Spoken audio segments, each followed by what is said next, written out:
Hello everyone and welcome back to my channel and happy belated Halloween. I hope everyone's Halloween was great. Mine was wonderful. Had a little family get together with my in-laws and my parents for some chili for Halloween. Took my daughter and her cousins out trick-or-treating. It was a very nice time. So today I am going to be talking about the books I read for the month of October, or Kingtober as I dubbed it in my TBR list. Now, I only read 3 books this month, just because this month was actually kind of hectic. We went on 2 different camping trips with my parents. Ended up going to West Virginia to the Hatfield-McCoy trails, which wonderful if anyone out there is interested in that.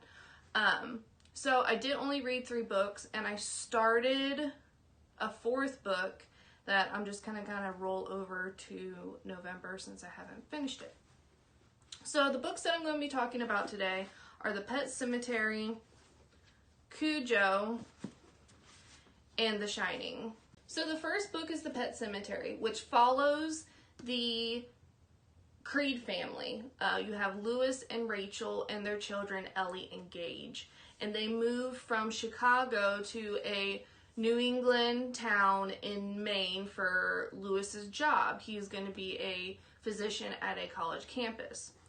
And the story kind of follows the tragedies that befall upon the family during the first couple, maybe 1 to 2 years that they live in this New England house.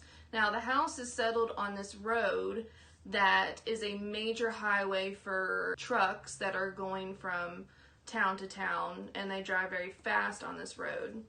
And they meet their neighbor across the road, and he kind of warns them, you know, with the children and with the pets, that to keep them away from the road, that it uses up a lot of animals. Now, the one thing that I do love most about this book is just the character development throughout the book. Like, when the book first starts, it is very typical American, white-collar, average family.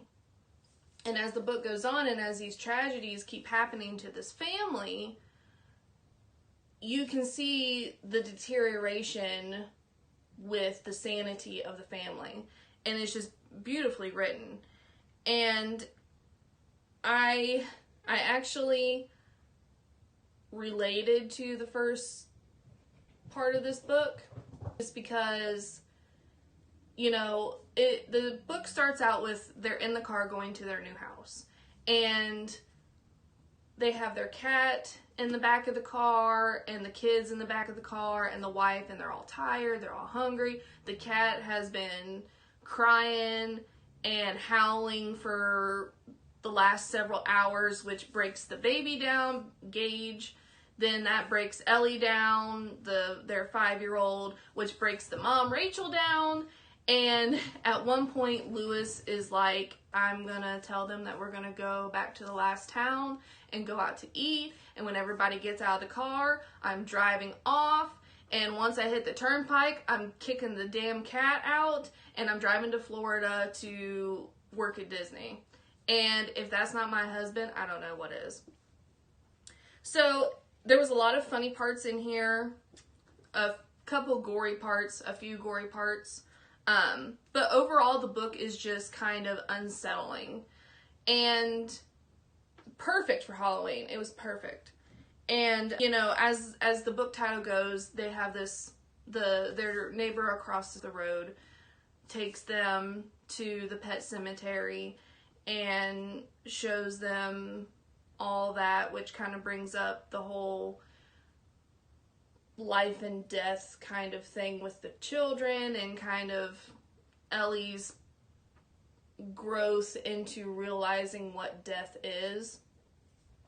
And like I said, there's several tragedies that happen in this book. I won't ruin them for anyone who doesn't know what the book is about, but definitely an unsettling book. I loved it. I would recommend it to anybody who wants to read kind of a horror gory in some parts kind of book.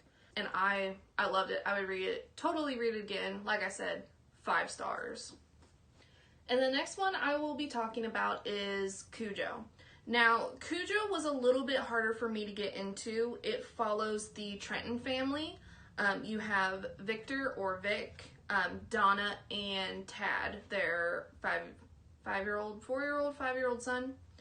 And a lot of the beginning of the book is kind of setting up this whole business trip that Victor takes, but it talks a lot about his job, which is marketing for these cereals and stuff. And, you know, there was this big whole fiasco with kids getting sick, and the dye that was in the cereal was making it look like they were throwing up blood or what have you.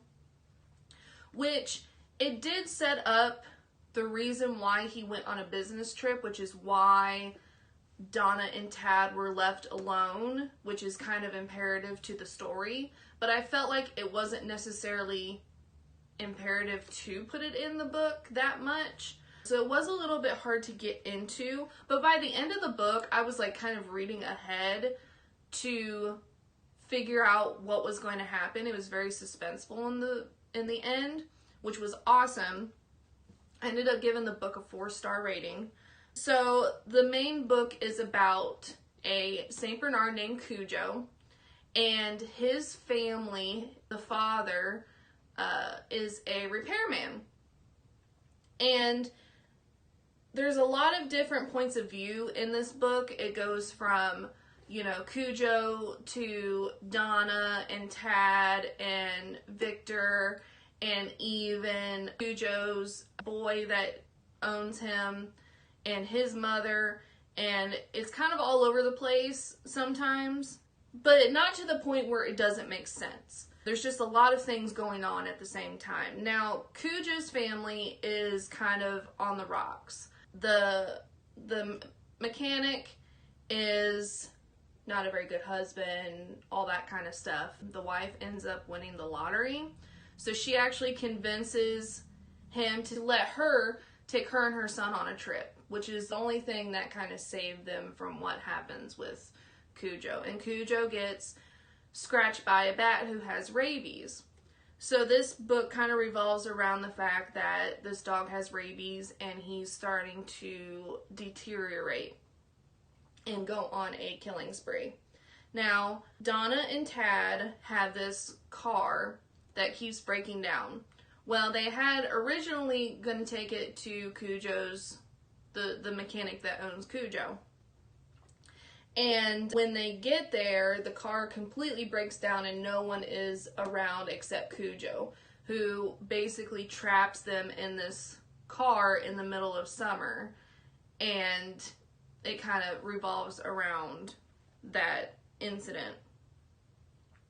So this book wasn't necessarily scary to me. It was very suspenseful. Like I was reading ahead to figure out what was going to happen.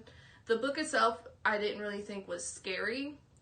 It was very sad to me. A lot of my working career has been in vets. So this book, being a dog with rabies, seeing the deterioration from a very loyal, loving pet to a killer, was very sad to me. And also as a mom, having to read and experience Donna and her son, her 5-year-old son, sitting in this car in the middle of the hottest summer and God knows how long in this car with this, you know, murderous dog on the outside, that was very sad to me too. But it was a very good book. Like I said, a little bit hard to get into, but very good during the middle and the end. And I would recommend it, maybe not to an animal lover. But one thing I didn't like was that at the end of the book, they did kind of make Cujo out to be a monster, but it wasn't his fault. And he was still a good boy. The rabies took him. So that was one thing that I didn't like, was that everybody made him out to be a monster and he really wasn't. Still, a good book. I would definitely recommend it to any kind of horror lovers out there. So, very good. And last we have The Shining. The Shining follows the story of the Torrances. You have Jack, Wendy, and Danny. And Jack, after losing his job because of him being an alcoholic and fighting a student at the university that he worked at, he gets a job to be a winter caretaker at the Overlook Hotel. And Danny actually has what they call in the book The Shining, which is almost like a supernatural kind of sixth sense, you know, sees ghosts and shadows and visions of the past, and he's able to project his thoughts and read other people's thoughts, things like that.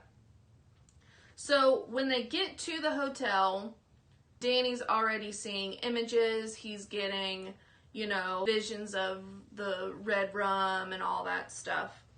And I was disappointed that I was disappointed in this book. Not so much disappointed, but I don't know if it's because I've seen the movie recently. This book does an excellent job of explaining what the heck is going on at this hotel than I believe that the movie did. There are also there's definitely quite a few changes that they made from the book to the movie.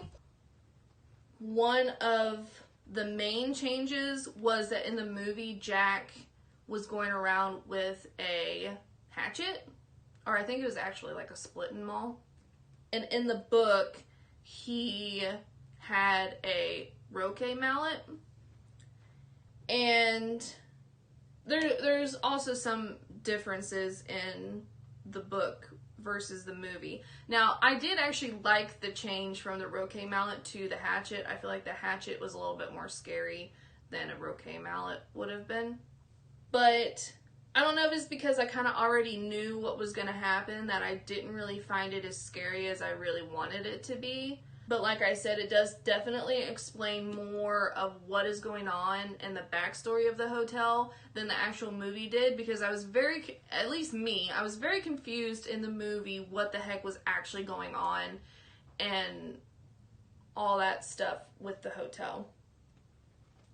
Now, the book doesn't give as good as character development than I think Pet Sematary did. Now, Jack definitely wasn't completely right in his head to begin with. You know, he broke Danny's arm when he was little. He was an alcoholic. He has a hot temper, all this kind of stuff. So he wasn't necessarily completely right in the head at the beginning of the book anyway. But it definitely showed this kind of shift and this almost kind of struggle that Jack had to maintain his maintain his sanity without letting the Overlook get to him. But he also kind of almost embraced what the Overlook was kind of giving him. You know, the Overlook, the spirits and all that stuff were kind of moving him into a direction, into kind of swirling him around this, you know, the history of the hotel and wanting to write a book about the hotel and, you know, show all the bad stuff about the hotel, and then eventually, you know, trying to murder his family. And the mom was kind of annoying, I'm not gonna lie. Which was well portrayed in the movie too, because she definitely was, you know, wanting to cry about everything and worried about this and worried about that and all that stuff, which, you know, obviously by the end of the book, she had a right to be worried. But I also, in the book, there was a lot more dynamic between Jack and Wendy than I think there was in the movie. And kind of, you know, their struggles within their marriage and, you know, going from love to hate and back to love and back to hate and kind of this flip-flopping and all that stuff. So I did only give it 3 stars just because I was a little disappointed in the book. I wanted it to be scary and stuff. It might have been just because I have seen the movie, so I kind of knew what was going to happen, what was going on. There were changes to the end of the book than there was at the end of the movie. So there was some things that are different. But it just wasn't as scary as I wanted it to be, and I think that was the reason why I was disappointed. I was expecting this to be terrifying, and it wasn't. But I still would recommend it to people. I still think it's a good read. I still think it's, you know, at least somewhat better than the movie, just because I don't think they explained everything in the movie that was actually going on at the hotel with the history of the hotel than it did in the book. And it was a lot easier to follow in the book. So that's it for these books. I did start Stephen King's The Tommyknockers, which I'm only 132 pages into it. So I did start that, but I am going to roll over that to the month of November. I'm kind of on a Stephen King kick right now, actually. I'm going to finish The Tommyknockers, and then I'm going to start on some different books, but I will get into that with my November TBR. So thank you so much for watching, and I will see you in the next one. Bye.